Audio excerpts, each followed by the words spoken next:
Feliz Natal. Au Brésil, Noël se termine toujours avec des rabanadas, préparées la veille et partagées en famille après la ceia de Natal. Aujourd'hui, découvrons cette recette traditionnelle et authentique, simple, dorée et parfumée à la cannelle. Restez jusqu'à la fin pour découvrir pourquoi ce dessert est un vrai symbole de Noël brésilien. L'histoire des rabanadas est un voyage fascinant qui mélange survie paysanne, tradition religieuse et astuces de lutte contre le gaspillage. Bien que nous les associons au Portugal, l'ancêtre de la rabanada apparaît dès l'Empire romain. Dans l'ouvrage d'Érico Canaria, 4e siècle, le gourmet Apicius décrit une recette de pain trempé dans le lait, frit, puis nappé de miel. À l'époque, c'était une manière de ne pas perdre le blé, ressource précieuse. C'est au 15e siècle que l'on trouve les premières traces écrites du mot rabanada. On attribue souvent sa popularisation aux couvents. Les religieuses étaient les gardiennes du savoir sucré et aux familles paysannes. Le nom viendrait du mot rabano, radis, non pas pour le goût, mais parce que le pain était coupé en tranches rondes et épaisses qui rappelaient les tranches de ce légume. Au Moyen-Âge et à la Renaissance, les rabanadas étaient appelées fatias di pirida, tranches de la femme ayant accouché.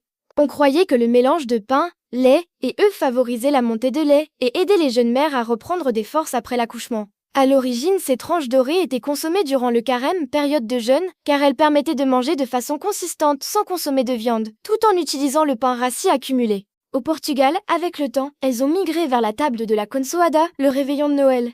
Elles symbolisent aujourd'hui l'abondance retrouvée et le partage, transformer un ingrédient pauvre, le pain rassis, en un mets doré et riche pour célébrer la naissance du Christ.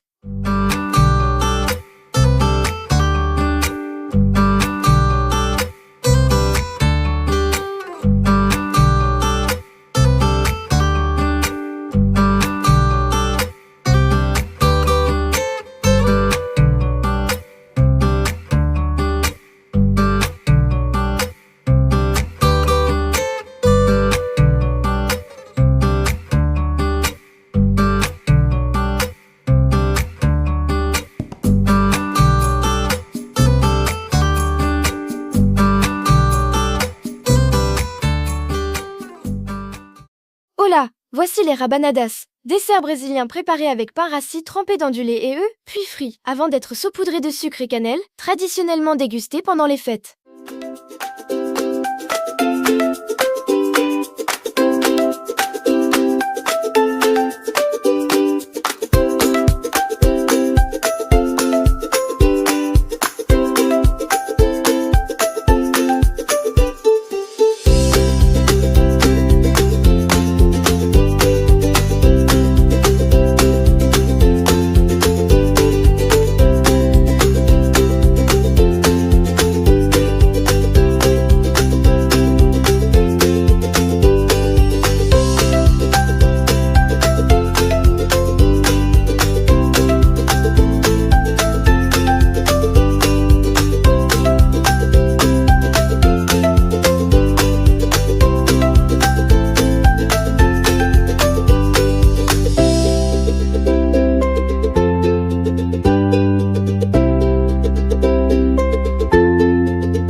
Dis-moi, petit gourmet, où veux-tu que je parte cuisiner la prochaine fois?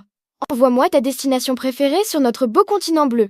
Et peut-être que je recevrai ta carte postale dans la prochaine vidéo.